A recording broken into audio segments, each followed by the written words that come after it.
Ырлап қоймай бәрін. Мұжығым жатарда бай тұрса сорлы, байлықтың құрттық деп қалған орны. Ахмет Байтұрсынұлы оқуға шақыртылу. Балалар, оқуға бар жатпа қарап, жуынып, киініңдер шапшаңырақ, шақырды тауықна әлде қашан, қарап тұр терезеден күн жылтырап.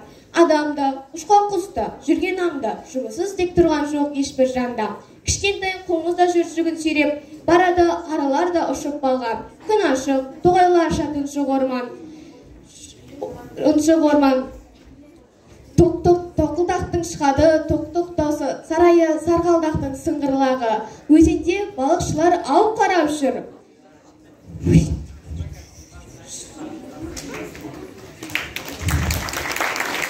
Тоғайда орақ даусы шаңшың орған. Алалап, ал кітабыңды қолдарыңа, құлдарың құдай істемес, құлдар құдай істемес жалқау болған. Ахмет Байтұрсынұлы, қазақ қалпы. Қаз еді қатар ұшып, қаңқылдаған, Сахара шөлге қонып салқындаған. Бір күндері қазақтың халқың еді, алаштың ала тұрған қазағымыз.